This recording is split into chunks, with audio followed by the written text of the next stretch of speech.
Bem-vindo a Livros Viking.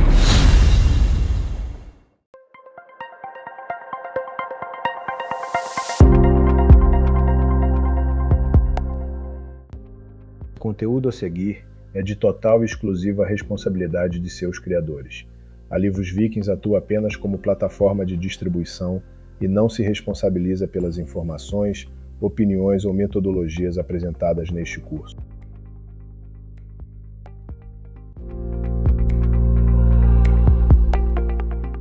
Olá! Hoje estamos aqui começando a nossa terceira aula do curso de Plantas Mágicas.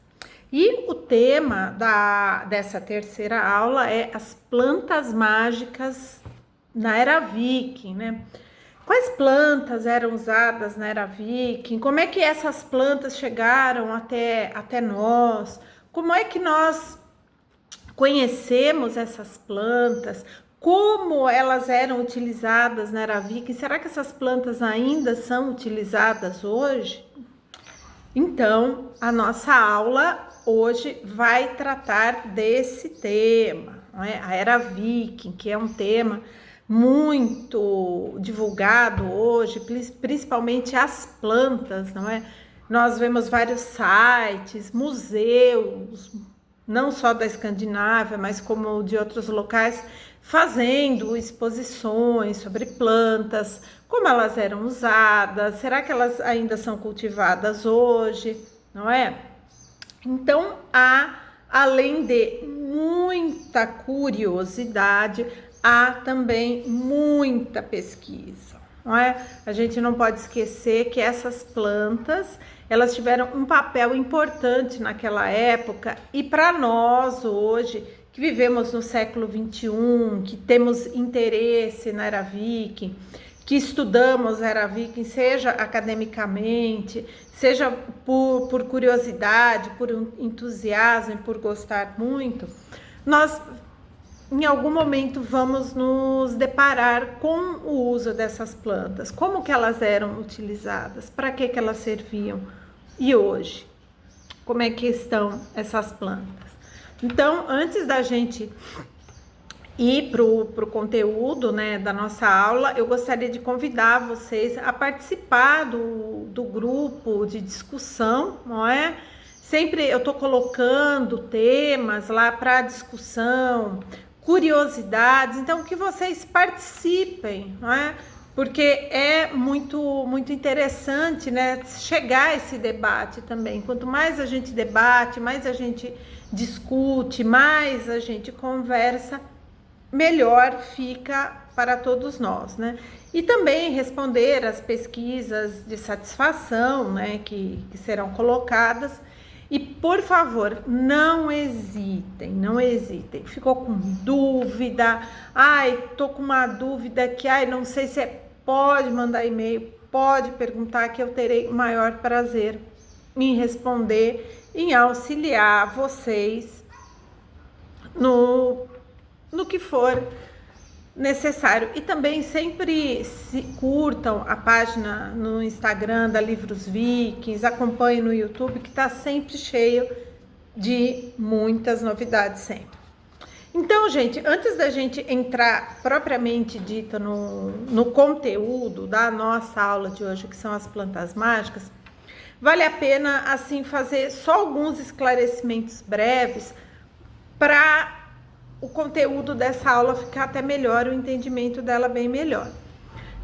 Era Viking, quando a gente fala, né, desse período Era Viking, é um período de tempo da Escandinávia que vai mais ou menos do século VIII até o século XI, né? São mais ou menos aí 300 e poucos anos, que foi onde aconteceram, né, as incursões, né, os ataques, as frentes de colonização. O que aconteceu, isso foi mais ou menos nesse período, entre o século VIII e o século XI, mais ou menos aí 300 anos.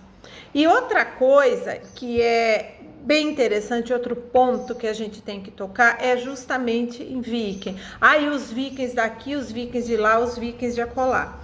O termo Viking se refere a um ofício, a uma profissão. não é o nome de um povo. Então é muito complicado quando a gente fala assim, aí os vikings viveram aqui. Veja, na era viking, na Escandinávia, existiam pessoas que saíam a viking em excursão de pirataria, não é? Para ir buscar prata, para ir buscar novos tesouros, para ir buscar riquezas.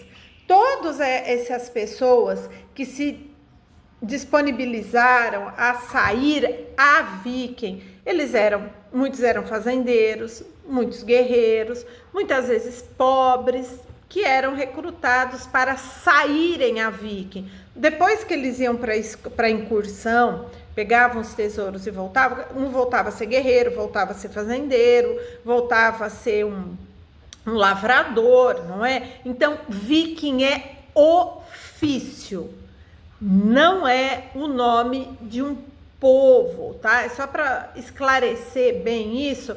Aí, porque os vikings comiam sopa, aí fica complicado, né? Porque no navio, né, de incursão não dava para fazer fogo, não dava para fazer sopa. Então, os vikings não comiam sopa. Agora, as pessoas que viviam na Escandinávia durante a era viking, essas sim comiam sopa, tá? Então, é só para tirar essa dúvida, porque às vezes a gente vê em vídeo, aí os vikings moraram aqui. Não é? Viking é ofício como é o pescador, como é o ferreiro, como é o curtidor de couro, não é? É um ofício, não é o nome de um povo. Então, explicado isso, vamos lá. Nesse primeiro slide, eu coloquei o conteúdo, né, do que nós vamos ver aqui durante a nossa aula e que eu já falei no começo aqui. As plantas mágicas da era viking, quais eram essas principais plantas, como elas eram cultivadas e por quem, conhecimento botânico, quem que detinha esse conhecimento botânico na era viking? E o que todo mundo, às vezes, tem muita curiosidade, que são as plantas das folfas, né, das mulheres, que eram profetisas e andarilhas, né? E quais eram essas plantas? Então, vai ser basicamente isso, nós vamos nos focar aqui, né? E vamos explicando cada planta e nós vamos trabalhar com fontes literárias, tá? Porque é a literatura que vai dar por escrito quais eram essas plantas e a arqueologia vai vir complementar, né? O que a gente já sabe e o que a gente já conhece. Então, vamos lá. É bem interessante, porque as plantas, elas, assim como na Idade Média, que nós vimos na aula anterior, as plantas não eram só usadas para magia, ou só usadas para cura, ou usadas para cozinhar, para fazer o alimento. Elas tinham várias funções.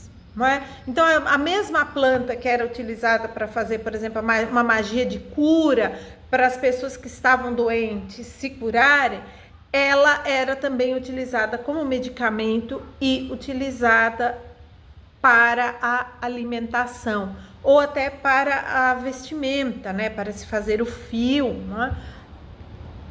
E para fazer roupa. Não era só feita com lã, era feito com linho e também a urtiga. Então, nós temos a lã, o linho e a urtiga que se faziam os fios para se fazerem as roupas.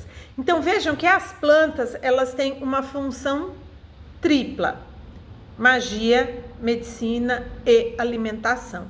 É sempre bom a gente ter isso em mente. A mesma planta que serve para fazer remédio, serve para fazer magia de cura, magia amorosa, não é? Magia para prejudicar, porque existia, né? As sagas vão mostrar muitas vezes mulheres e homens muito poderosos que vão recorrer à magia, não é? Para fazer um malefício, não é? Tem lá às vezes figuras de rainhas muito poderosas que querem tirar do caminho uma pessoa, um rei ou alguém muito poderoso. Então, elas vão usar a magia para matar, para prejudicar prejudicar determinada pessoa que estão ali atrapalhando os seus planos. Muitas vezes essa magia são utilizadas plantas, não é? Para se fazer o filtro, né? Para queimar, para que a fumaça faça alguma coisa para chegar na pessoa e ela seja prejudicada, né? Então, na era viking, as plantas têm essa tríplice aí, esse uso triplo aí, não é? E como um exemplo, nós podemos citar uma planta que é muito útil, que nós vamos falar bastante dela na aula de hoje, que é uma planta muito versátil, que é a urtiga, tá? O nome científico dela é urtiga dioica. Essa planta, ela tem o caule, é um arbusto, em alguns lugares ela chega um arbusto de 80 centímetros a 1 metro, vai dependendo do lugar. Aqui no Brasil nós também temos, né, a mesma espécie dessa urtiga. O caule dessa urtiga é uma fibra muito resistente, mas muito resistente mesmo, que é utilizada para fazer tecelagem, né? Ela tem até uma certa impermeabilidade. Mas a tecelagem aqui não é o nosso ponto, né? E ela é uma espécie que ela cresce sem precisar ser semeada. Ela é espontânea, ela nasce, né? Para quem tem horta, ou tem quintal, ou conhece alguém que tem, muitas vezes vai falar assim, nasceu um pé de urtiga lá, eu fui mexer, acabei me queimando, o espinho. Ela tem pequenos espinhos, né, que machucam e ferem a pele, e dependendo da pessoa, que algumas pessoas têm mais sensibilidade que outras, ela chega a levantar como se fosse vergões vermelhos, dá muita coceira. Até o problema, né, urticária, né, que é aquela coisa, aquele problema que coçar a pele, que muitas pessoas às vezes têm reações, né, alérgicas, sabonetes, shampoos, ou medicamentos, ou até tecidos, né, tem a urticária. Então, a urtiga, não é, ela vai ser uma planta muito utilizada. Um desenho botânico, né, um desenho científico dessa urtiga, a urtiga dioica. Reparem aí no caule dela, um desenho que tem um recorte ali do caule, onde tem esses espinhos, não é?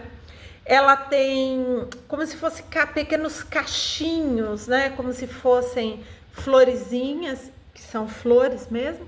Essas flores vão dar origem à semente, e aí vai se espalhar. Há pássaros que comem essas sementes, o vento também se encarrega de espalhar essas sementes, e ela tem as folhas também tem espinhos, tá? Então, essa urtiga, ela nasce, ela tem um nascimento espontâneo em quintais, em jardins, em vasos. Já ouvi relatos de pessoas que até em apartamento que tem vasos, né? Às vezes vem o passarinho, vem o vento, já teve urtiga que nasceu em vasos de apartamento. Então, ela é uma planta comum, tá? Comum mesmo. Então, é muito fácil você encontrar a urtiga, e nós vamos falar muito da urtiga hoje ainda. Então, preste atenção na urtiga, cujo nome científico é urtiga dioica.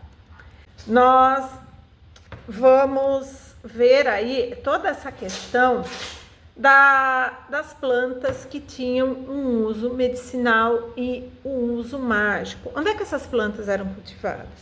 Você precisava usar essas plantas, não é? Se alguém ficasse doente, você tinha que ter essas plantas à mão. Veja, nós estamos falando de uma região aonde boa parte do tempo é frio. É frio, porque é muito frio ainda hoje, mas muitas vezes no inverno ficava tudo escuro, sem luz, né? Tudo muito complicado. Então você precisava ter essas plantas à mão de uma forma seca, desidratada, muito semelhante a como nós temos hoje, né? Você vai comprar o louro, né, para temperar o feijão, ele vende lá a folhinha, ela já está seca, está desidratada. A gente também vai comprar erva doce, né, para pôr no bolinho de fubá, para tomar um chazinho, ela também já está desidratada. Então essas ervas, elas eram guardadas desidratadas e elas eram plantadas nas hortas que ficavam em volta das casas, né? Existiam as hortas, né? Ali onde as pessoas cultivavam várias espécies vegetais, cenouras, nabos, repolhos, espinafres, couves, né? Várias espécies ali, e também cultivavam muitas plantas que nós vamos ver logo depois, né? E algumas plantas tinham um crescimento espontâneo. Muitas plantas cresciam em volta das casas, cresciam lá. Como hoje a gente tem muitas vezes plantas, né, mato, né, que a gente chama comumente, que nasce espontaneamente. Uma dessas plantas que eram muito importantes, né, para vários usos, é a urze.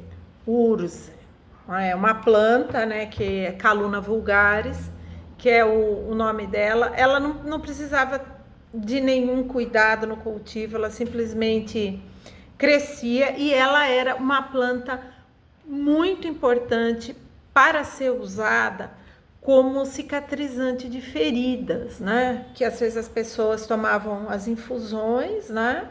Mas também faziam cataplasmas com as flores, né? E ela também era muito importante porque ela tinha outros usos, né? As suas raízes muito grossas, ela era utilizada como lenha, né? Elas cresciam, né? E no fim do outono elas eram arrancadas, as raízes cortadas para ser usada como lenha, né?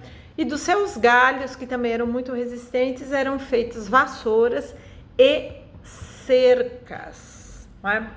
E a urze, ela também era muito utilizada na magia propiciatória, justamente para proteger a mãe e a criança, e para fazer com que as mulheres engravidassem e fossem férteis. Aí eram feitos filtros, né? A gente não vai ter como reconstituir muito de como eram feitos esses atos mágicos. Mas essa é uma planta mágica por excelência. Olha que bonita que é a urze, que também nasce sozinha, né? Ela tem alguns espinhos, muitas vezes ela tem essas florezinhas aí que nesse tom roxinho, lilás, mas também há espécies vermelhas e branca, dependendo do solo, não é? Então ela é muito bonita, né? E ela era utilizada, ela tinha esse fim prático, não é? Como lenha, como combustível, para fazer as cercas, e ela também era utilizada na magia propiciatória. Vejam só que interessante, uma planta que muitas vezes não se dá importância nenhuma, a importância que ela tinha para o cotidiano dessas pessoas, como elas eram importantes para esses fins, né? Como a urze, ela foi importante, de tanto que ela vai aparecer muito na literatura. Vejam só, ela vai aparecer também como uma planta, a literatura, a saga de Hervor, não é? Nós não temos tradução da saga de Hervor para a língua portuguesa, tanto aqui do Brasil como em Portugal, mas nós temos uma tradução muito boa do espanhol, muito interessante. E tem um momento lá na saga de Hervor, onde ela vai lá buscar a espada que está enterrada com o pai, e ela atravessa o campo da urze, um campo de urzes, não é? Então é bem interessante a gente ver isso, que essa planta ela vai aparecer, e depois ela vai aparecer na poesia do século XVIII, do século XIX, como essa planta que vai proteger os mortos, vai proteger o mundo dos mortos, não é? E todos aqueles que se atrevem a atravessar, né, os campos de urze, ela vai estar propícia, né, a encontrar o que ela estava procurando. Então, ela é uma planta bem interessante quando a gente pensa nesse ponto de vista de uma planta de proteção mágica também, que é a urze. As principais plantas, né, que eram utilizadas para a magia na era Viking, elas vão aparecer em um poema. Esse poema, quem quiser conhecer o poema, né, ele está no Dicionário de Mitologia Nórdica, né, que foi um livro organizado pelo professor John Langer, que é coordenador do Núcleo de Estudos Vikings Escandinavos, o NEV, e tem lá a tradução, não é, do poema, aonde vocês vão encontrar todas essas plantas descritas, né, e o uso mágico que elas tinham. Então, esse poema é um poema que foi feito entre o século X e o século XI, não é? Os pesquisadores ainda não chegam numa data exata, mas é entre o século X e o século XI, que é o encantamento das 9 ervas, tá? O número 9, nós temos aí esse número mágico, né? É um número ligado ao deus Odin, e aí ele vai fazendo a descrição de cada uma dessas ervas, né? E como elas eram utilizadas na era Viking para a elaboração dos remédios e como base para os encantamentos. Quando a gente está lendo o poema, tá? Você está lá, vou ler o poema aqui das 9 ervas de Odin. O que a gente vai começando a observar? Você vai ver que a maioria dessas plantas, elas têm um efeito para a proteção. Em alguns momentos vai descrever a planta assim: você, planta, é contra 3 e contra 30, ou seja, protege aquele que a carrega costurada na sua roupa, aquele que a carrega dentro de uma bolsa com outras plantas, com poucos inimigos ou muitos inimigos, ele vai estar sempre protegido, né? Nunca lhe vai faltar a proteção, não é? Então, isso é bem interessante para mostrar o poder dessas ervas, não é? E como elas também eram importantes não só para magia, mas também dentro da medicina. Então agora nós vamos ver cada uma das ervas que estão descritas nos encantamentos das 9 ervas, não é? A Artemisia, o nome científico é a Artemisia. Então, a Artemisia, ela é uma planta que é comumente usada para problemas do estômago, né? Tá aqui indigestão, né? Comeu demais lá, toma um chá de Artemisia e fica bom.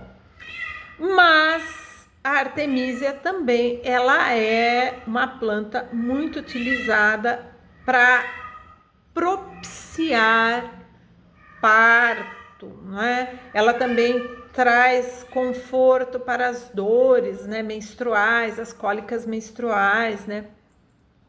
Porque ela relaxa a musculatura do útero. Mas vejam, isso é o que nós sabemos dessas plantas que as pessoas lá na era Viking utilizavam empiricamente no uso médico, tá? Só que a Artemisia, ela é uma planta muito perigosa porque ela tem um nível de toxicidade muito alto, né? Há relatos de pessoas, principalmente parturientes, que foram lá, vou tomar chá de Artemisia para facilitar o parto, acabaram tendo uma intoxicação e por pouco não morreu mãe e filho, não é? Então, muito cuidado, um cuidado extremo. A artemisia vai em preparação de várias bebidas, né? Como o Campari e o famigerado e temido absinto, né? Que em vários locais foi proibido por conta do seu conteúdo alucinógeno. E o absinto, ele acaba sendo alucinógeno por causa dessa mocinha aí, por conta da artemisia, não é? Lá no encantamento, né, das 9 ervas, ela vai aparecer como uma planta também de proteção, né? É uma planta que combate, que afasta o mal, que afasta os inimigos, não é? Como eu falei. O encantamento das 9 ervas, ele é muito baseado nessa questão de proteção, tá? As pessoas ficam protegidas, elas se protegem, tá? Utilizadas para proteção.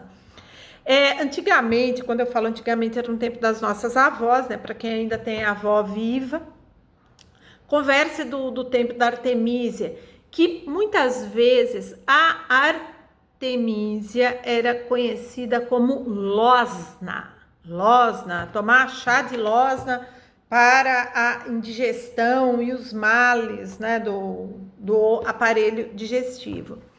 E também um outro uso mágico, né, que muitas vezes era feito com a Artemisia, não só na era viking, mas aqui no Brasil, era ela comumente utilizada como benzedeiras para limpar o mal, né? Ela é muito perfumada, às vezes ela chega até um cheiro muito enjoativo, não é? Mas no encantamento ela vai ser usada como uma erva de proteção. Ai, mas como é que essa erva, como é que na era viking ela era utilizada? Bom, como é muito pouco, né, o que nós temos, como é que a gente vai fazendo as deduções? É pela arqueologia, pela literatura, né, pelas crônicas, nós vamos deduzindo que muitas vezes essa planta, para ter o uso mágico, muitas vezes você tomava a infusão dela para estar protegido. Muitas vezes ela era colocada seca, misturada com mais ervas, numa bolsinha, e a pessoa levava dentro de si, que eu falo dentro da roupa, presa no pescoço, né, para a sua proteção.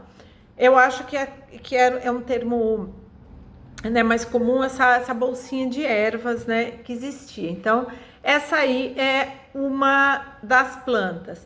Só uma curiosidade.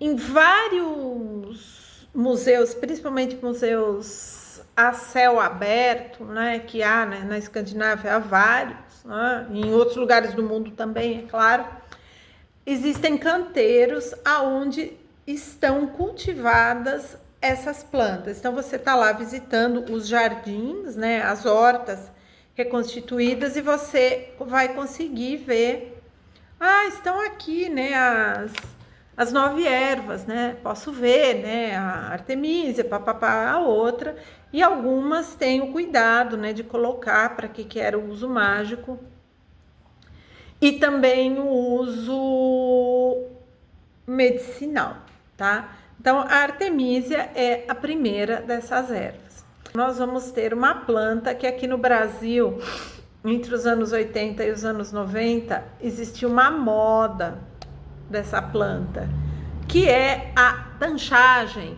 Plantago maior, não é? Ela parece assim uma verdura, né? Lembra aí uma folha de almeirão, não é? Tem esse bulbo. Ela era muito utilizada para problemas respiratórios, né? Há pesquisas muito adiantadas hoje em fitoterápicos, né?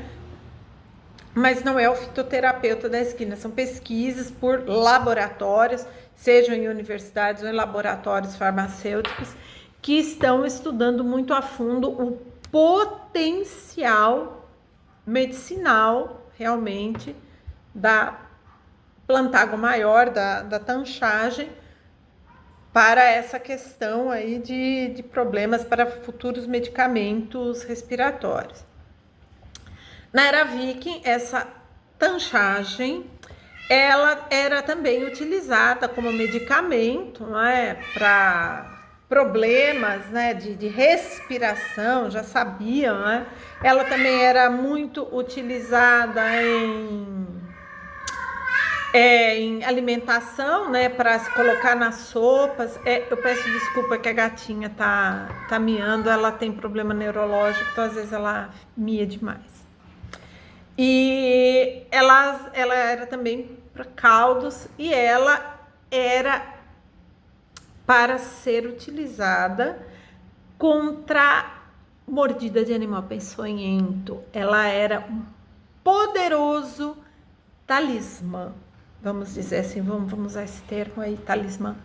Ela era um poderoso talismã contra a peçonha, contra o veneno, contra a picada de cobras, contra picadas de aranha ou de qualquer outro animal que pudesse causar dano. Então, nós temos a tanchagem aí como uma planta muito poderosa para a proteção contra a peçonha, né?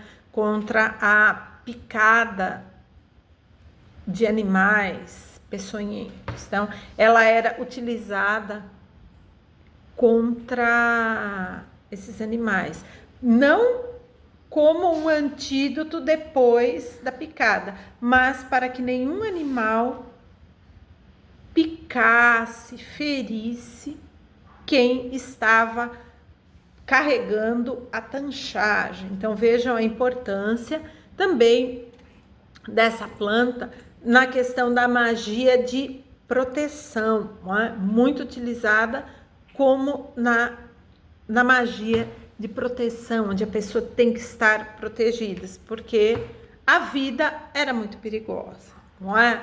Se hoje nós já temos tantos e tantos perigos, vocês façam aí esse exercício de imaginação, porque isso às vezes é interessante a gente começar a pensar, né? Hoje a gente sentimos qualquer mal, não é? Nós já sabemos que remédio nós devemos tomar, né? Para nos sentirmos melhor, ou procuramos um médico.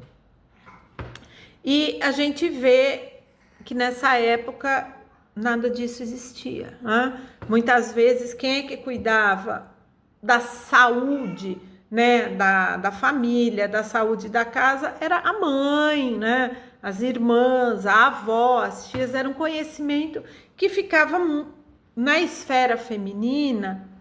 Não aqui olhando para esse ponto de vista que muitas pessoas têm, é o conhecimento ancestral feminino. Não, porque era a responsabilidade da mulher prover o alimento, né? Prover, que eu falo, preparar o alimento para todos, né? Deixar as despensas sempre cheias, e elas sabiam o que é que tinha que usar. Isso aqui pode pôr na sopa, isso aqui vai melhorar a sua ferida, né? Se você amassar as folhas, né, com banha e colocar aqui na sua pele, na ferida, não é?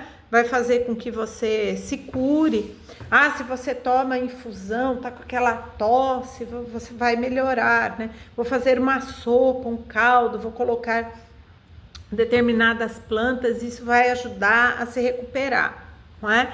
Então, era por conta desse conhecimento. Aqui, nós vamos partir desse princípio, tá? Dessa coisa muito ligada magia e alimentação e medicina, tudo feito dentro da cozinha, né? A cozinha como esse lugar do alimento, da preservação da saúde e também de um lugar onde se fazia e se preparava as infusões mágicas, os filtros mágicos e as poções. Nós temos uma planta que ela vai ser nativa da Europa do Norte, né? E tem na Escandinávia, que ela tem essas delicadas florezinhas amarelas, que é o agrião de canário, o Cardamine surta, tá? que é também uma planta de crescimento espontâneo, que achados arqueológicos, né, já mostram que essa planta também ela foi tirada da natureza e levada para as hortas, ou seja, ela sofreu um processo de domesticação, não é? Então, aquela planta que muitas vezes crescia lá livre, leve e solta, selvagem na natureza, que tinha as folhas miudinhas, tudo pequenininha, a partir do momento que ela é transplantada e passa a ser cultivada num ambiente controlado, num ambiente pequeno, aonde são retiradas outras plantas que podem sugar os nutrientes dela, ela vai crescer, tá? Então ela vai ser muito maior. Então esse agrião de canário, não é? E esse nome é dado por conta das suas florezinhas amarelas e porque ela era muito consumida por pássaros, né? E como é que a gente come determinadas coisas, não é? Observando a natureza, não é? Como é que a gente sabe que determinado cogumelo era para comer depois que muita gente morreu, né? Comendo cogumelo, porque todos os cogumelos são comestíveis, alguns é uma vez só que você come, né? É observando animais, que animais consumiam determinada planta, como é que os animais comiam, como é que se comportavam. Então, se os animais comem, nós também podemos comer essas plantas e a partir daí começa-se a consumir essas plantas. E o agrião de canário é uma planta comestível que era muito utilizada para guisados, cozidos e sopas, e ela também era um remédio eficaz para os problemas respiratórios, né? Ah, tá. Então a gente sabe que serve para comer, a gente sabe que é um bom remédio, né, para os males respiratórios. E na magia? Para que é essa plantinha aí tão bonitinha, né, com esse nome tão mimosinho aí? O agrião de canário, ele também é planta de proteção. Como eu falei para vocês, a maioria dessas plantas vão ser plantas de proteção. Ela protege, ela dá coragem, ela dá vivacidade e faz com que as pessoas nada as atinja e que elas tenham coragem para enfrentar toda e qualquer adversidade que aconteça com elas. E também é interessante que o agrião de canário, ele também vai ser uma planta regeneradora. Ele regenera a pessoa, regenera as forças, regenera a vitalidade para a pessoa continuar na sua batalha. Então, aqui, olha o poema, que ela resiste ao veneno e resiste à dor, não é? E também contra a infecção. Então, ela vai te regenerar por dentro e por fora, né? E aí, plantas regeneradoras. E é sempre bom, né, regenerar, principalmente para uma sociedade onde a vida é muito complicada e muitas vezes a guerra é o cotidiano. Não é? A gente não pode esquecer que precisa sempre se regenerar corpo, se curar das feridas, das infecções, mas também manter sempre o moral alto. Vamos ver que bonitinha que é o capim crista de galo, não é? A Celócia argentea, que era muito comum nas casas, né? Antigamente as pessoas tinham várias cristas de galo, vermelho, amarelo, roxo, azul, alaranjada, né? Enfeitava, né? E ela lembra bem a crista de galo. A crista de galo, ela não era usada na alimentação, mas ela era usada como remédio contra veneno, tá? A pessoa que tomava a infusão das flores, das folhas, da raiz do caule, ela protegia contra o veneno. E para aquelas pessoas que por um acidente do destino pudessem ter sido envenenadas, a crista de galo também era utilizada para limpar o corpo do veneno. Então, ela, ao mesmo tempo que protege contra o envenenamento, ela teria essa capacidade de regeneração para limpar o corpo do veneno. Isso depois de serem proferidos encantamentos. Então, gente, a crista de galo, ela tem esse poder. Mas vejam, isso não quer dizer que a gente pode sair por aí tomando chá de crista de galo para se proteger contra veneno, tá?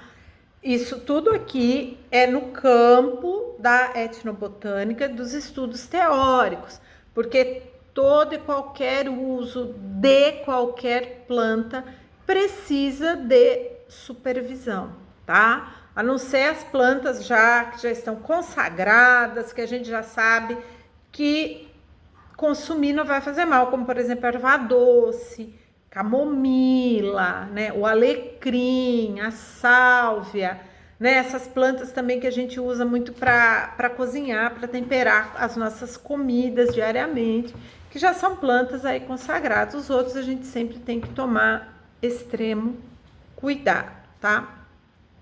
Então a crista de galo é uma planta de proteção, mais uma vez, né? Vocês vão ver aí, quem tem o dicionário, de procurar o encantamento das 9 ervas, vocês vão lendo e vocês vão ver como é tudo muito voltado para a proteção. É a macelinha, né? Aquirocline satureioide, né? Até aqui, para quem mora na região sul, né? Há um folclore dizendo que na sexta-feira santa tem que colher macelinha no campo, né? Para fazer infusão, para rechear travesseiro, né? Que você põe a macela lá no travesseiro, aquele perfume induz ao sono, né? Melhora, pessoas fazem almofadas com a macelinha. Então existe esse folclore aqui no Brasil, não é? Essa macelinha, né? Ela foi trazida, né, para cá, há uma espécie nativa aí da mesma família e do mesmo gênero, mas não é essa mesma macelinha que era lá, que já sofreu mudanças, como a daqui também já sofreu mudança, né? Ela é uma planta que era majoritariamente uma planta utilizada para curar infecções, né? Ai, mas por que tanta infecção, que você só fala que esse povo vivia tudo cheio das infecções? Veja, nós estamos vivendo uma época lá na Era Viking, quando eu falo vivendo, né, que eles viveram na Era Viking, os hábitos de higiene não eram os que a gente tem hoje. A gente sabe, né, depois o ato de lavar as mãos com sabão é algo que previne muita coisa, né? Para quem nós passamos, infelizmente, pelo período de pandemia, e como se dizia da necessidade de se lavar as mãos bem lavadas com água e sabão e depois higienizar com álcool, que isso ajudaria muito a manter a saúde. Nós temos que pensar que a Era Viking é uma época onde a média de vida era 40 anos, tá? Então, envelhecer era algo para muito poucos, não é? As doenças, as fomes, né? As guerras. Nós temos que pensar que é um tempo que não tem vacina, não é? Então, muitas vezes, uma gripe muito mais forte numa população que às vezes está desnutrida, matava todo mundo, não é? Então, nós temos que pensar nesse tempo. Então, por que tinha tanta infecção? Os hábitos de higiene eram o mínimo possível, né? Não era como nós temos hoje. Mas e a sauna? Eles tomavam banho. Sim, gente, existiam as fontes termais, até na Islândia, né? As sagas vão falar daquelas piscinas com fontes termais que as pessoas se banhavam. Não era todo dia, como nós temos o hábito do banho diário, como nós temos hoje, né? Atualmente, né, até tem populações aí que banho não, tá fazendo muito frio aqui, por que eu vou ficar tomando banho? Não é? Existe isso ainda hoje, né? Então, como aqui no Brasil faz calor, né, e etc. Mas não vamos entrar nessa questão. Então, gente, a média de vida era pouca. Por que tinha infecção? As pessoas se cortavam muito, não se limpavam muito, quando se lavavam, se coçavam, e às vezes sujeira entravam em machucados na pele, aquilo dava muitas infecções. Então, a macelinha, ela era utilizada como medicamento para curar a infecção e também utilizada na magia, em filtros mágicos e infusões mágicas para proteger da infecção.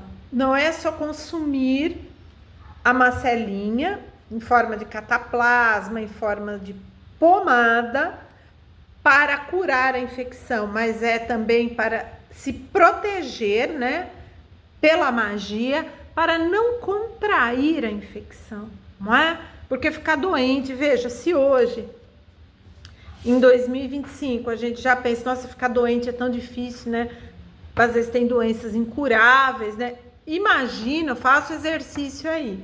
Imagina na Era Viking, gente, a dificuldade que era, não é?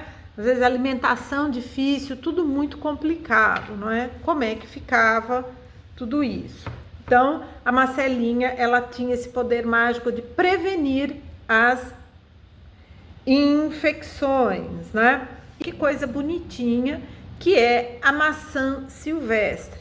A maçã silvestre é uma coisinha pequenininha, ela é do tamanho de um grão de uva. Sabe essa uva Itália aí, verde, que a gente compra aí no supermercado? Então, a maçã silvestre é daquele tamanho.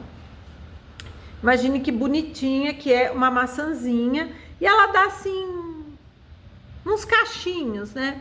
Vem 5, 6 maçãs ali, num cachinho silvestre, porque ela é arbusto, né? A macieira já é uma árvore. Essa maçã silvestre é 1,80 m, 2 metros, né? Que chega, não. É um arbusto. Não chega a ser uma árvore, né? Então, a maçã silvestre, ela era muito consumida como alimento, mas a gente também não pode esquecer que a maçã, ela é uma fruta que ela tem uma importância muito grande, não é? Na mitologia, nós temos a deusa Iduna, que é a deusa das maçãs, né? Que traz a juventude para os deuses, né? E todas essas questões, mas nós não vamos entrar na parte mitológica aqui, porque aí é um outro curso, tá? Essas maçãs, elas têm essa importância. Então, a maçã silvestre, como ela existia, as pessoas contavam, narravam esses mitos, conheciam. A maçã silvestre, ela vai ser muito importante como um alimento mágico por excelência, tá? Maçã é alimento mágico, né? Então, o que se acredita que você comendo a maçã silvestre, que nessa esta live comer maçã, você vai assegurar a saúde, porque você não vai estar só comendo para saciar a fome, você não vai estar se alimentando dela para acalmar a fome, para se manter vivo e forte. Você vai estar se alimentando de algo que vai te proteger, que vai assegurar a sua saúde, aonde você vai se manter saudável e aonde nenhum veneno vai conseguir te derrubar. Algum veneno vai conseguir matar. Então, é muito importante o consumo dessa maçã silvestre, como um alimento mágico, tá? Então, ela não precisava simplesmente fazer uma poção, né? Utilizar ela em filtro. O simples fato de se alimentar da maçã silvestre você já estava praticando magia ao se alimentar dele. Então, olha que bonitinho, maçã silvestre aqui no Brasil não tem, tá, gente? Não tem, infelizmente, porque ela é muito bonita, tá? Nós vamos ter o famoso cerefólio, né? O cerefólio, ele é uma planta que hoje ela é muito difícil de achar aqui no Brasil, mas de vez em quando você acha o cerefólio. Ela faz parte da família da salsinha e do coentro. É uma planta da mesma família, tá? Elas eram utilizadas como tempero, ela era utilizada como tempero, sim, nos caldos e etc. Mas elas eram também utilizadas para magia propiciatória, né? Então você queria fazer uma magia para propiciar fertilidade, propiciar bom casamento e também para ser utilizada como uma magia para proteção e principalmente quando a situação toda e qualquer situação estava muito ruim, era feita uma magia, né? Várias poções mágicas, vários encantamentos, utilizando o cerefólio para que a situação se revertesse e que tudo voltasse a ficar bem novamente, não é? E o funcho, ela vai ser utilizada junto com o cerefólio, né? Até o verso do encantamento, ele vai falar que o funcho e o cerefólio são um par temeroso. Olha que bonito o verso. Cerefólio e funcho, par temeroso. Essas ervas foram lavradas pelo sábio Senhor. Santos no céu, lá ele foi enforcado. Ele sentou e mandou-as aos 7 mundos para remediar a todos, os ricos e os necessitados. Então aqui claramente, né, vai falar de Odin, né, que foi enforcado, não é? E aí essas duas ervas, o cerefólio e o funcho hoje é encontrado em vários supermercados, né? As pessoas gostam de fazer saladas, né, comer ele grelhado, é muito saboroso, né? Utilizados também em bolos, né? É uma planta bem interessante. Então aqui ele vai falar que mandou para remediar, ou seja, para tratar, para curar o corpo, né? E proteger também, né? Tanto faz os mais necessitados, os mais pobres, como também os mais ricos, ou seja, não é feita diferença, tanto para um como para outro, não é? E aí ele vai uma erva para dor, para envenenamento, não é? E ela protege contra todo e qualquer encantamento também. Mais uma daquelas que é para melhorar o sabor dos alimentos, né? Como o alimento mesmo, no caso específico do funcho, né, que você corta e colocava nos ensopados, vai proteger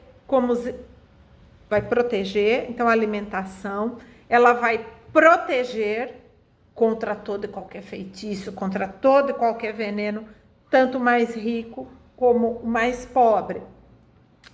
E ela também é muito importante como uma planta que vai eliminar, expurgar tudo o que não for bom dentro do corpo. Elas funcionariam como plantas que promoveriam a limpeza. Por isso que são plantas que protegem contra todo e qualquer envenenamento, né? Porque elas têm a capacidade de limpar dos venenos e acalmar a dor que porventura esses venenos possam causar, né, nas pessoas, não é? Então, essas plantas, elas têm toda essa importância mágica, essa importância medicinal, e elas eram muito comuns, cultivadas em todas as casas, né? Tanto das casas mais pobres, nas fazendas mais pobres, como nas casas mais ricas, não é? Nos grandes salões, né? Que ali traziam, sempre tinha uma circulação de pessoas e existiam essas hortas que abasteciam essas grandes casas.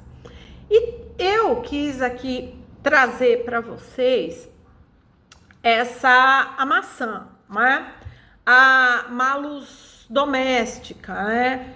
É a maçã que era consumida no cotidiano, tá? As pessoas comiam muita maçã, ó, porque era um alimento fácil, dava em árvores, né? Até hoje é uma fruta muito consumida. E a maçã, ela não tem como falar de plantas mágicas e não colocar esse fruto aqui, que é o fruto da juventude, que os deuses se alimentam lá no mito da Iduna, né? Que eu já falei não estava explicando a questão da maçã silvestre, mas a maçã, ela também vai ser muito importante, não só por essa questão de saciar a fome, mas por ela ser esse alimento mágico por excelência, tá? Então, ela poderia ser comida, pensando aqui tudo em era viking, tá? A maçã, ela era comida, colhida, e as pessoas comiam, ficavam durante o verão, durante a primavera, e elas eram recolhidas e guardadas para serem comidas durante o inverno.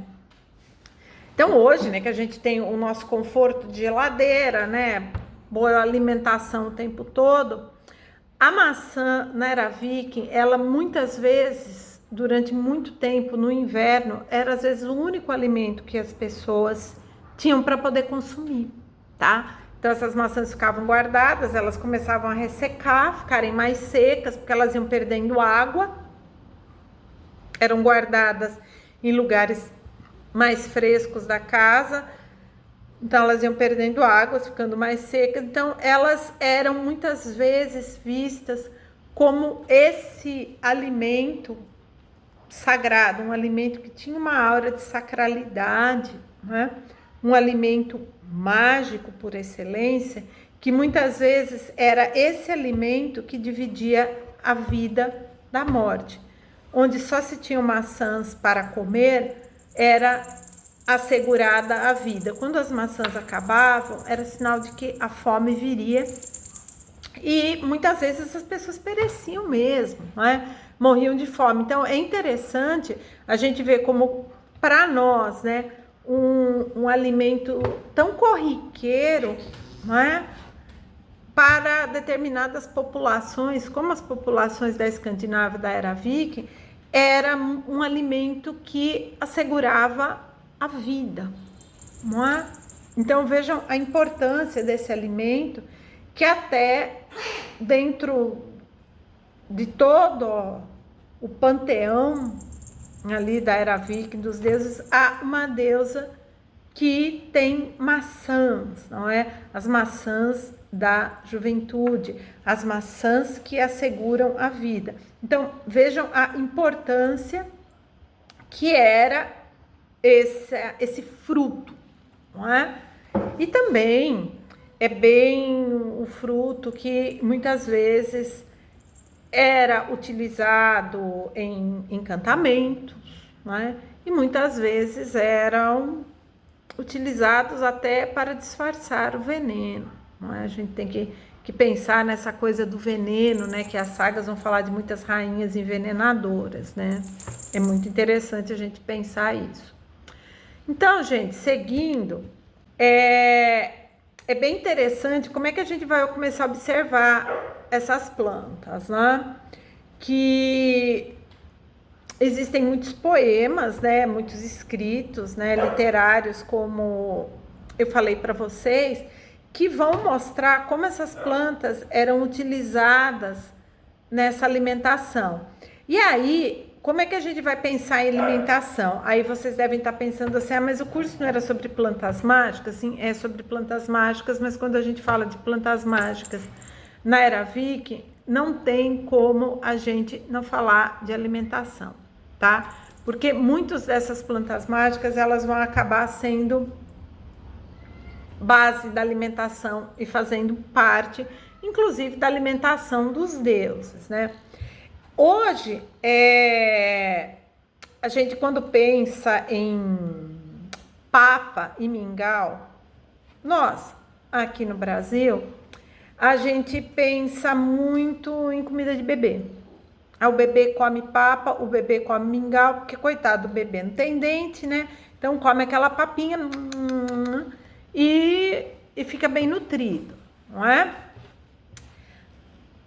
Para a Era Viking, os habitantes da Era Viking tinham muitas vezes nas papas e nos mingaus a base da sua alimentação, não é? Há até alguns poemas que vão relatar para a gente que o deus Thor, né, comia uma papa de cevada e arenque, não é? Então, quando a gente pensa num deus forte, né, como Thor, sempre representado como um deus muito vigoroso, comer uma papa, não é?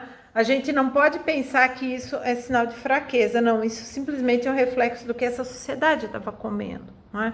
Então, se o deus Thor se alimenta de uma papa de cevada e arenque, eu, pobre mortal, também vou comer isso. E muitas vezes era só o que tinha para comer, tá? Então, se colocava dentro de um grande caldeirão a cevada, água ou restos de leite, pedaços de peixe, se salgava, se mexia e se comia aquilo como muitas vezes um único alimento da família em várias refeições. Então, ele é um alimento que ele não é só um alimento, ele se reveste de uma sacralidade, né? É o alimento que o deus Thor come, é o alimento que nós também devemos comer para nos mantermos vivos e fortes, não é? Então, quando a gente entra nessa esfera dos estudos da alimentação mágica e de tudo mais, a gente tem que ter isso em mente e tirar esses preconceitos de que papa e mingau é só alimento de bebê ou de gente desdentada, tá? Porque não é. Até hoje é muito comum na Escandinávia, no café da manhã de qualquer pessoa, ter mingau de aveia, por exemplo, como parte da refeição. Tem café, tem pão e tem lá o pote de mingau de aveia, né? E é bem interessante que esses mingaus, né, muitas vezes eram feitos com leite e vários cereais, eram colocados mel e frutas, né? Colocado vários tipos de frutas, como framboesa, amoras, maçãs, peras, né? Cerejas também. Esses frutos, e alguns eram colocadas pedaços de carne, pedaços de peixe, e esses que iam, os peixes e as carnes, muitas vezes eles eram também temperados condimentados com cebolas, alho poró, que vai ser uma planta que nós vamos ver daqui a pouco, que vai ser muito interessante, né? O cerefólio, salsa, não é? Para ser um alimento revigorante e trazer proteção também, porque as plantas, quando se estuda comida antiga e comida medieval, muitas vezes, não, na maioria das vezes, a utilização de plantas não é só condimento para melhorar cor, sabor e aroma. É também como se fosse um encantamento para fortalecer e proteger o corpo. Isso sempre em mente. Não é só condimento, é também encantamento. Agora, o que nós vamos ver? Essas espécies vegetais comestíveis, né? Como eu falei, muitas delas eram selvagens e acabaram sendo domesticadas, não é? E uma coisa bem interessante, que isso já apareceu em filme, já apareceu em quadrinho, já apareceu em série de TV, isso aí é bem comum, para saber onde que a pessoa tinha sido ferida, né? Ai, foi ferida, então a gente precisa saber onde é que foi ferida, o que fazia? Fazia-se um caldo com muito alho, uma bota de alho nisso, e com muita cebola, e fazer com que a pessoa tomasse. E aí ia sentir o cheiro, né, na ferida, né, no buraco da flecha ou no rasgo da lança lá, para ver se saía o cheiro do alho e da cebola, não é? Mas a gente sabe que isso acabou indo para o universo da ficção. Mas para que também que se fazia esse caldo à base de muito alho e de muita cebola, não é? Para que a pessoa recobrasse o vigor. Hoje, né, o que eles sabiam lá empiricamente, hoje a gente já sabe, graças a várias pesquisas, que tanto o alho como a cebola, eles têm propriedades anti-inflamatórias e algumas até antibióticas, e são fungicidas, não é? O alho, principalmente, ele é um fungicida natural, não é? Então, esses caldos com essas carnes, não é? E condimentados com muito alho e com muita cebola, eles eram muito importantes para fazer com que a pessoa recobrasse a saúde. Veja só que interessante, né? O que eles faziam empiricamente, hoje a gente sabe que realmente funciona. Então, gente, vejam só a importância dessas plantas, o uso mágico medicinal que elas tinham. Tomando-se um caldo, recuperava-se magicamente a saúde. É justamente quem? O alho poró, né? O alho poró, que hoje já é facilmente encontrado aí nos supermercados e feiras, e a gente utiliza ele no nosso cotidiano. Muitas pessoas até preferem utilizar o alho poró do que o alho de cabeça, né? A cabecinha de alho, dente de alho, que acho que é um sabor mais suave, é mais gostoso e tá de boa. Essa planta, por conta do formato aí dela, né, que o nome científico dela é Allium porrum, né, os porros, né, como se fosse de um porrete mesmo, né, daí que vem o nome do alho em forma do porrete, né, do porretinho lá para bater na pessoa. Então, e ele também, ele é uma planta, né, que ele cresce assim, ele é um símbolo fálico, tá? Vejam só, né, falo ali, e ele vai ser uma planta muito importante, não só para esse uso na cozinha, né, na alimentação e também medicinal, por conta de ser fungicida, por conta de ser anti-inflamatório, etc. Mas ele vai ter um uso mágico muito importante para encantamentos não é, para o uso mágico propiciatório de fertilidade e força, tá? Vários encantamentos envolviam, né, o uso do alho poró, ele amarrado, como usado num saquinho, ou até como usado para amuletos que trariam prosperidade e fertilidade, aonde penes de cavalo eram mumificados e envoltos nas folhas do alho poró, não é?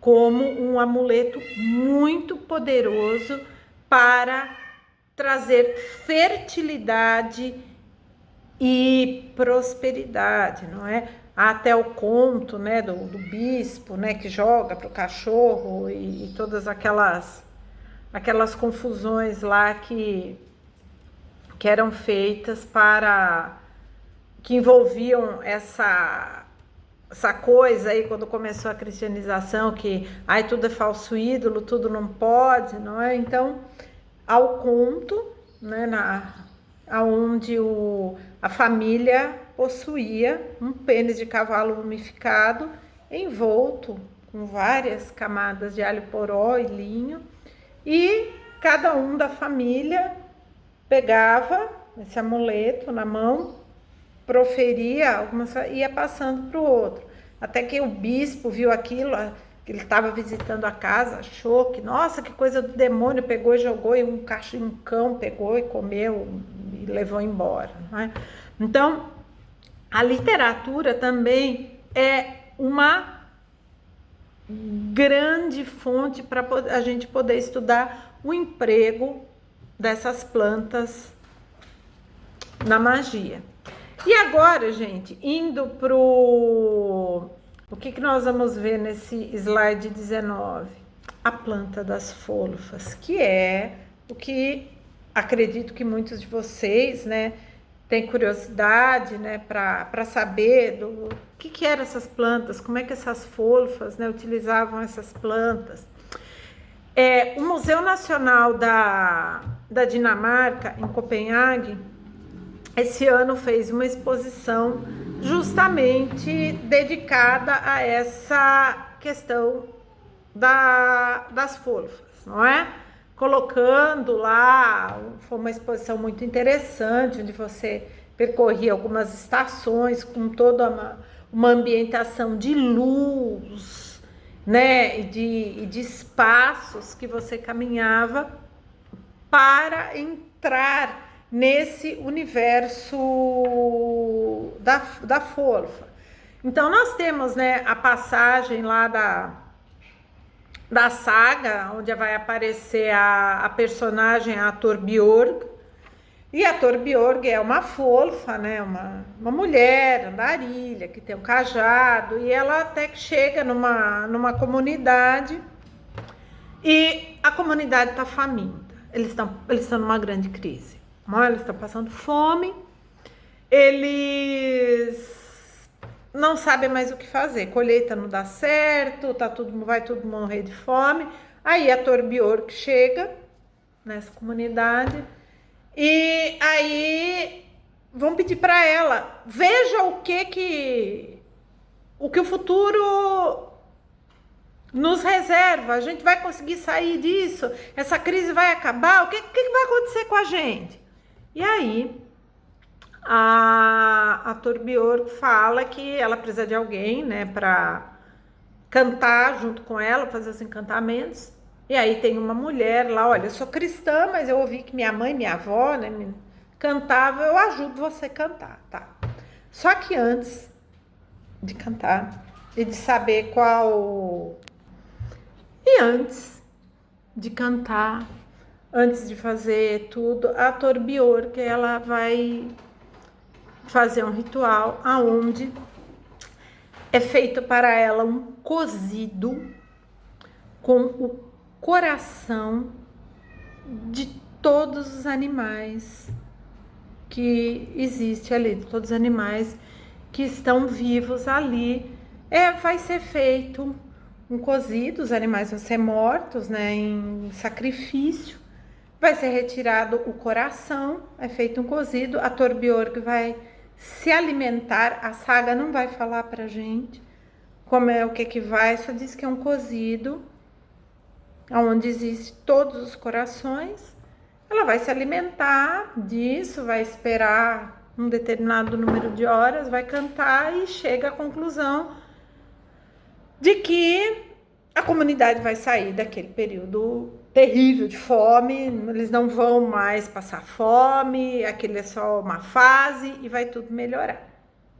Tá? Então é feito esse encantamento, ela é feito essa comida, né? E as plantas que apareceram em várias tumbas, que apareceram nessa exposição do Museu Nacional da Dinamarca, né? E que outras pesquisas vão mostrar para a gente, são, na sua maioria, plantas com efeito psicotrópico, né? Plantas mágicas, venenosíssimas, venenos extremamente poderosos e todas elas com componentes psicoativos.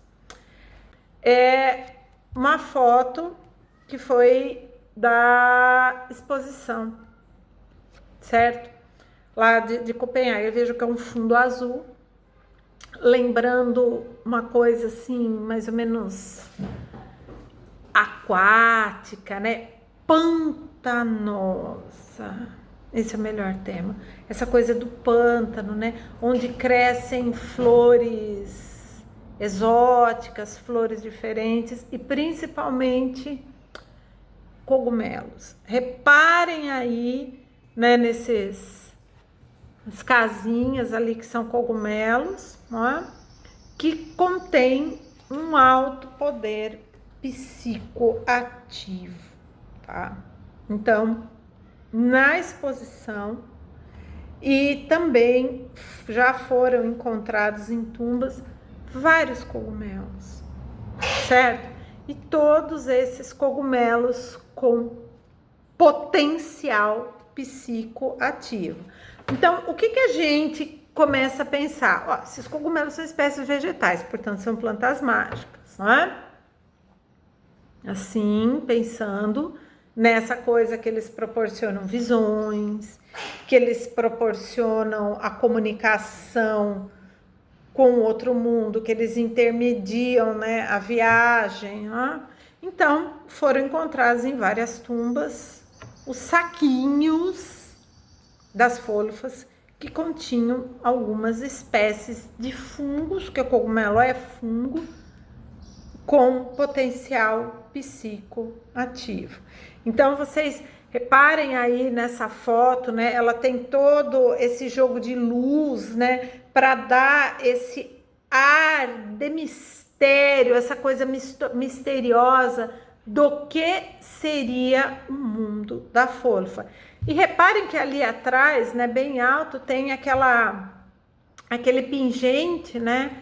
Que é muito comum, que várias pessoas já representaram em vários locais, que é andar com a língua de fora puxando, né, o nó triplo no cabelo, né, que é essa imagem bem comum. Então, vocês vejam que toda essa coisa misteriosa da fôlfa, né, das plantas da fôlfa. E uma coisa que chama muito a atenção nessa foto são essas duas hastes mais altas, não é? Que estão ali atrás, que elas têm como se fosse um penachinho saindo. Isso aí lembra muito a papoula sonífera, né? Que é da onde é extraído o ópio, que é utilizado, né, na indústria farmacêutica e na indústria de medicamentos como um anestésico potente, analgésico potente e também como um alucinógeno potente. Então vejam que o curador, né, as pessoas que pensaram essa exposição, né, para falar sobre o universo da fôlfa, pensaram, né, tiveram a ideia de colocar assim essa planta que Hoje a gente passeia no Jardins da Escandinávia, a gente vê papoula, né? Mas é comum hoje, né? Porque até que no Brasil as plantas passaram por uma série de modificações genéticas, etc, que poderia, sim, na era viking, ter espécies de papoula que talvez até tivessem esse componente psicoativo, né? Essa plantinha aqui, vocês estão vendo aqui, deixa eu pegar ela, que ela tem um cartazinho ali escrito que é uma planta venenosa, né? Que você não pode tocar, não pode comer, né? Há vários jardins botânicos espalhados pelo mundo todo hoje que tem canteiros dedicados a plantas venenosas, né? Até na Inglaterra, um jardim de veneno onde eles não aconselham nem que crianças entrem por conta de ser muito perigoso, não é? E eles colocam, né, mostrando essa planta. Essa é uma espécie de ignácea, né, da família das ignáceas, que é uma planta muito venenosa e que também há alguns vestígios do encontro dela, que ela proporciona, não é?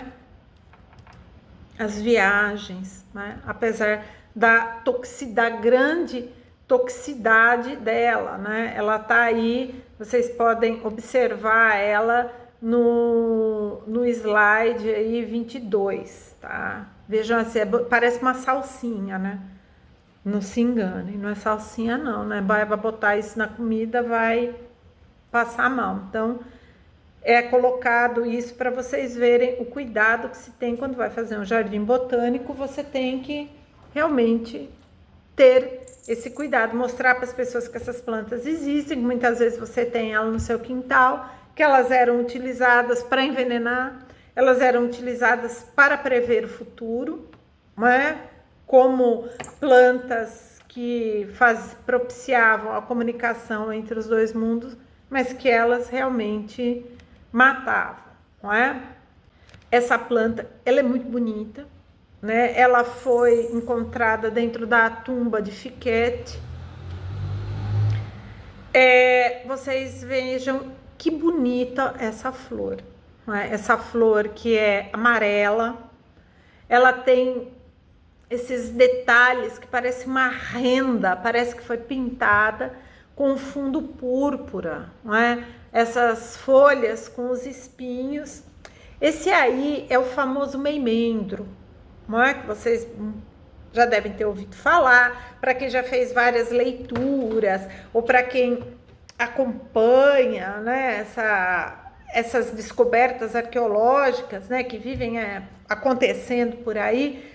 O meimendro é um veneno poderosíssimo, mas é veneno de matar mesmo, e às vezes a intoxicação na pessoa é tão forte que não dá tempo nem de chegar no hospital para tomar o antídoto, tá? E ele é uma planta também alucinógena, ele provoca alucinações, não é? Então, esse meimendro, ele foi encontrado na tumba da Folfa, ele estava presente em forma seca na exposição lá em Copenhague, e ele é uma planta mágica por excelência, justamente por esse conteúdo psicoativo que ele possui, tá? Mas muito perigoso. Aí a gente começa a pensar, como é que elas utilizavam?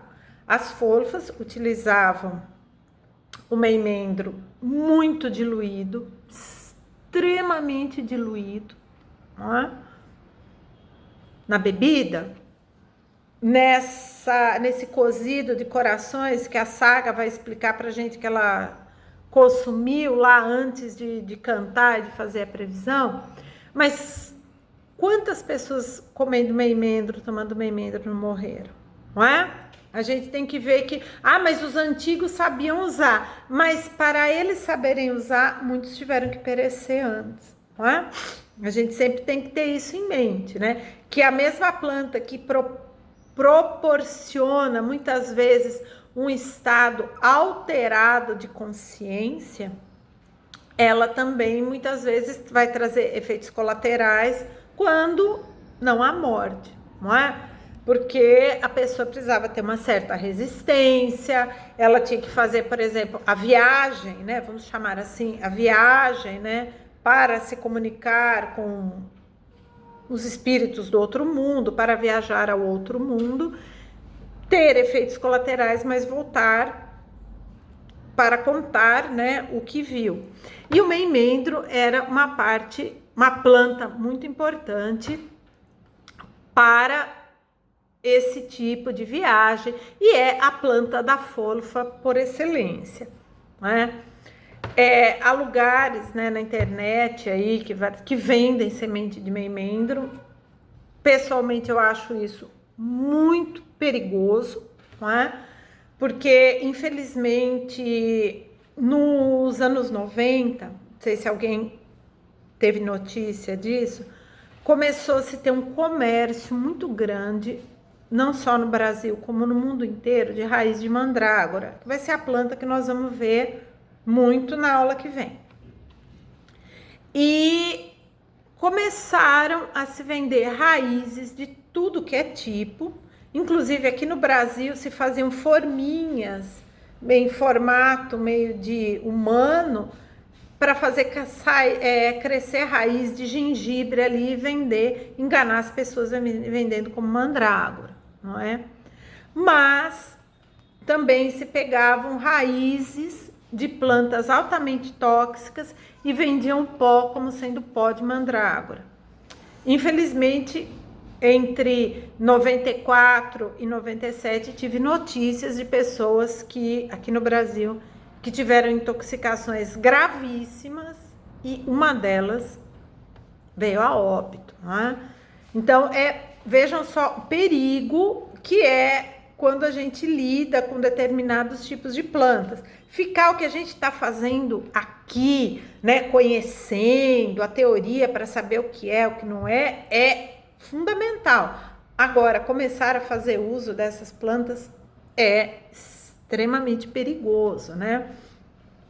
Inclusive, há mais ou menos uns 10 anos atrás, em vários lugares da Europa, né, Península Ibérica, Europa Central, Europa do Norte, tudo, houve casos de pessoas intoxicadas gravemente com mandrágora, porque começaram a serem iniciados, né, em determinados cultos que envolvia tomar um extrato aí utilizando supostamente raiz de mandrágora, e as pessoas realmente passaram muito mal, intoxicações gravíssimas.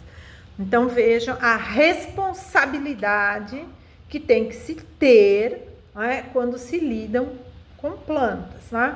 No nível teórico, como nós estamos fazendo aqui nesse curso, é para termos maiores conhecimentos, para conhecermos. A utilização é melhor não, tá? Então, esse aí é a planta da folfa por excelência, o meimendro. Hoje, existem muitas pesquisas, mas muito pesquisador mesmo, botânico, químico, arqueólogo, linguista, antropólogo, que trabalham para entender como essas plantas estão sendo utilizadas e ressignificadas hoje, não é? Há trabalhos extremamente sérios, tá? Muito sérios, que até promovem, né, seminários, oficinas para fazer o reconhecimento dessas plantas em vários lugares da Escandinávia, né? Na Dinamarca, na Suécia, na Noruega. Olha, como é que nasce? Como é que nasce? Então é feita a incursão, né, em determinado local durante um dia para saber e reconhecer as plantas. É um reconhecimento meramente botânico, né, dessas plantas. E há aqueles, assim, que é o que eu faço e o que nós estamos fazendo nesse curso, que é um nível teórico, né? É claro, é ler o que os arqueólogos descobriram, né, nas tumbas, né, em várias análises de pólen, análise de coprólitos, né, que vão aparecer essas plantas, né? Como é que apareciam, como é que não apareciam, como é que deixavam de aparecer. Muitos ainda vão mais fundo, além de estudarem toda essa cultura material, né, todos esses achados arqueológicos, eles vão ler a fundo as sagas, as poesias escáldigas e vão ler as minúcias, vão para outras fontes escritas, as crônicas, e alguns vão até trabalhar com o folclore. Vejam a importância do folclore, né? Dos contos, das canções que começaram a ser recolhidas lá no século XVIII, que vão mostrar essas plantas, né? Para citar aqui um autor que se utilizou muito do folclore para escrever os seus contos, e ali coloca muitas essas questões de plantas e árvores, flores, ervas medicinais, é o Hans Christian Andersen, não é? O Hans Christian Andersen, ele não fez recolha, ele criou seus próprios contos, ele é tido como o pai da literatura infantil. Existe até o prêmio Hans Christian Andersen, que é dado sempre para os melhores autores, né, de obras escritas para as crianças. E o Andersen, ele vai ter vários contos que ele se baseou no folclore, né, de narrativas que ele ouvia, e ele criou seus contos baseados, que tem como personagens principais árvores, flores e algumas plantas medicinais, né? Ele tem um conto muito bonito do cardo, né? E um conto extremamente profundo, não é? Sobre um grande carvalho, não é? Que é uma árvore sagrada, né, para as populações da era viking e para todo o norte da Europa, né? Tem questões mitológicas, mágico-religiosas aí envolvendo carvalho. Então ele tem vários contos, né? Esses dois, assim, são muitos que chamam a atenção, que é sobre o cardo, um conto que ele vai escrever sobre o cardo, onde o cardo é o personagem principal, não é? E outro que é sobre esse carvalho, onde o carvalho é o personagem principal, mas não é o narrador do conto. Então, se você puder ler Hans Christian Andersen, ele escreveu para crianças, mas ele toca muito nós adultos, não é? Então, existe hoje uma pesquisa muito forte, uma pesquisa muito robusta, interdisciplinar, multidisciplinar, de pessoas que se dedicam a saber como é que essas plantas da era viking são utilizadas hoje, né? Como eu falei para vocês, as mulheres eram essas responsáveis, as mulheres é que cozinhavam, as mulheres é que cuidavam das crianças, que cuidavam dos doentes, que assistiam ali as pessoas, né? Então elas sabiam como é que utilizava, como é que cultivava, como é que colhia e como é que guardavam essas plantas. Eu deixei lá no grupo de discussão a sugestão, né, de um filme chamado A Volta do Guerreiro. Apesar do filme se passar na França, ele vai mostrar toda essa questão do uso das plantas, né, essa questão do conhecimento, né, que passa por homens e por mulheres, né? Então, quem não assistiu, assista o filme, porque é um conteúdo muito interessante que tem um filme. E aí a gente fica pensando, essas plantas ainda são utilizadas hoje? Elas têm a mesma finalidade? Elas são utilizadas do mesmo jeito? Do mesmo jeito. A resposta é sim. Muitas plantas que eram utilizadas na era Viking, como por exemplo, eu falei que a gente ia falar muito dela, da urtiga, elas são utilizadas hoje do mesmo jeito, da mesma maneira. Hoje, há quem reserve um espaço da sua horta para deixar a urtiga nascer. Deixa a urtiga nascer, deixa a urtiga. E aí vai fazer sopa com a urtiga. Vai pôr na sopa, vai pôr no guisado, vai pôr no pão. Porque já está comprovado que a urtiga, apesar de a gente não consumir, né? Ela é uma planta muito rica em sais minerais e em ferro. Ela é uma planta muito, muito boa para quem tem anemia, para quem sofre de anemia ou deficiência de ferro, não é? Ela é uma planta muito rica em ferro, consumida dessa maneira, em sopa, em ensopado, até em salada. Claro, ela tem que ter uma série de cuidados para quando você vai colher. E a urtiga hoje está sendo enxergada pela indústria têxtil, né? Igualzinho as pessoas na era Viking faziam com ela para fiar e tecer como um tecido, um fio natural, biodegradável e uma alternativa aí para uma série de tecidos, não é? Nós temos também a questão do alho poró, né, que também é utilizada para alimentação. Há várias pessoas que também utilizam eles nos seus rituais, não é? Nas suas práticas religiosas, né? Utilizando aí da questão mágica. Nós temos a macelinha, que nós vimos lá na frente, que ela está sendo muito utilizada do mesmo jeito que era na era Viking, mas a indústria farmacêutica, a indústria de cosmético está olhando para ela também, investindo muito em pesquisa no grande potencial que essa planta tem, não é? Então, a gente vê que as plantas que eram utilizadas na era Viking, ainda hoje, elas têm muita, muita importância.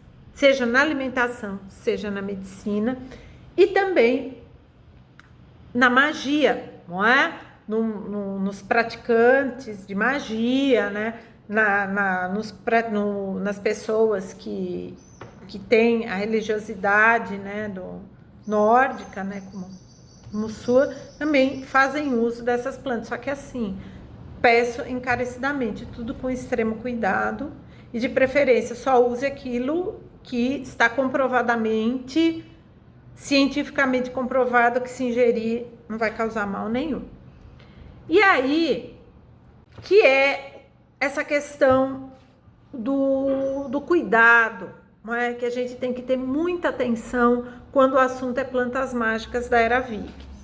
Isso tudo eu aprendi ao longo do tempo, não é? Com vários artigos de arqueólogos e etnobotânicos, né, que eu tive a oportunidade de ler, né, de até ter um certo intercâmbio com eles, que explicaram, nos seus artigos a importância que a arqueologia experimental, né, que quando você vai reconstruir um jardim, uma horta, você tem que ter para mostrar como é que essas plantas, para a gente entender a dinâmica do cultivo, entender todo o processo de como era cultivado, de como era colhido, né?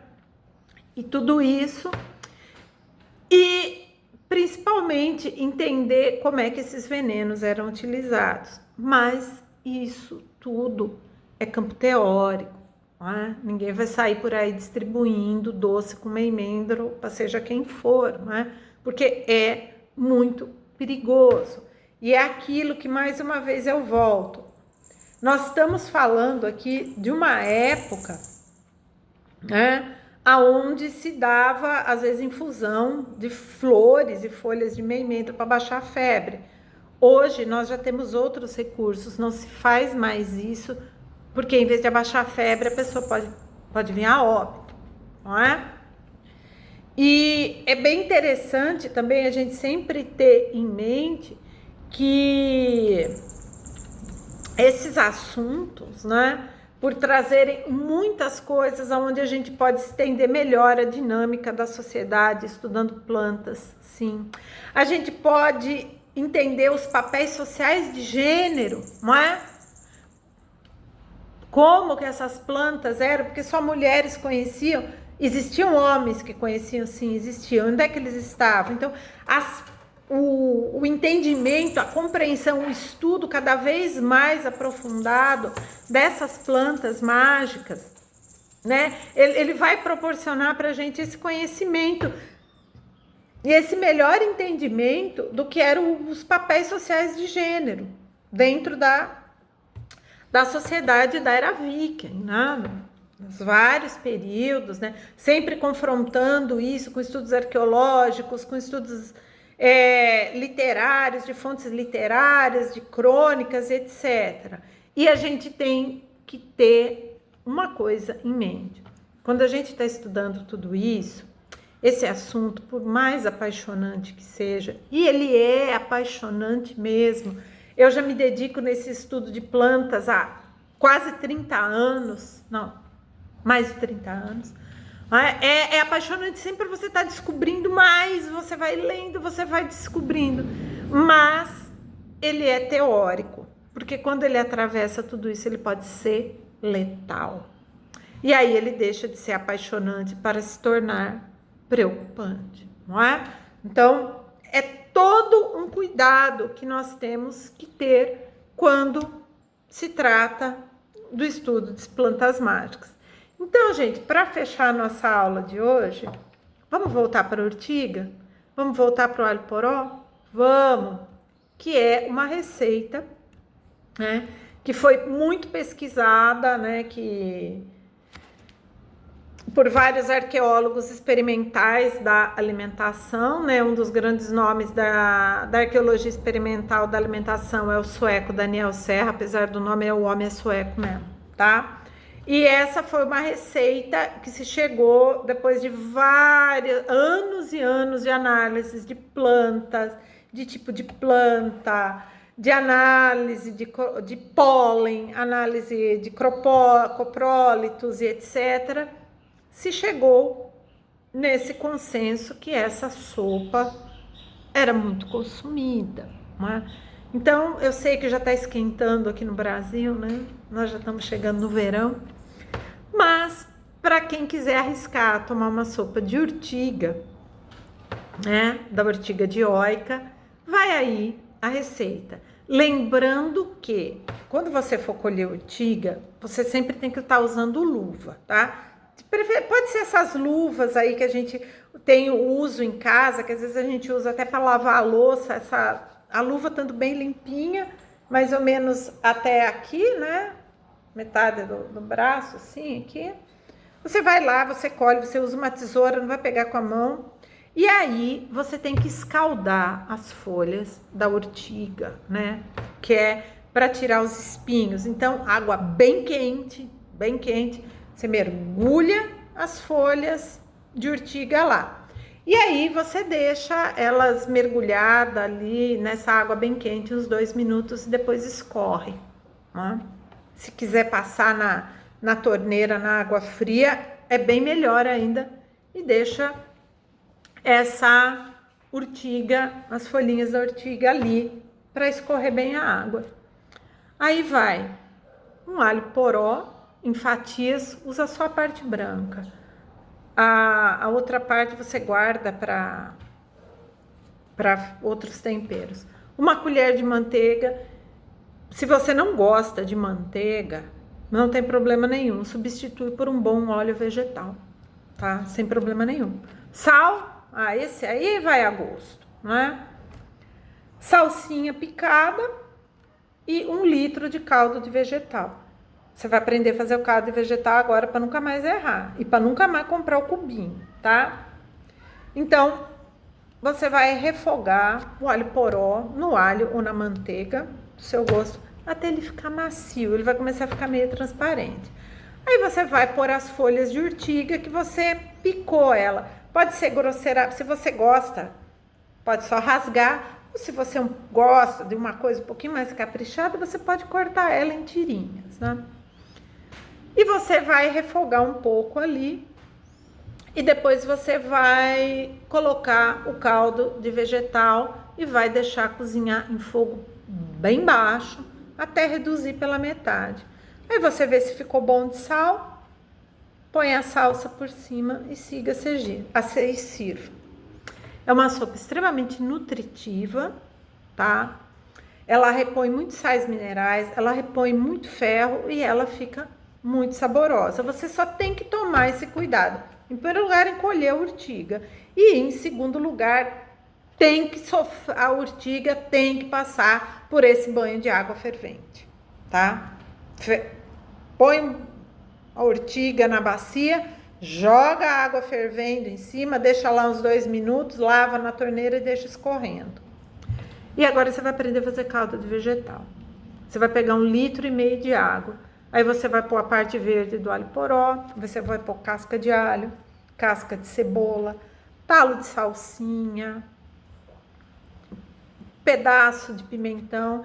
E você vai levar no fogo baixo e vai deixar ali por uns 40 minutos.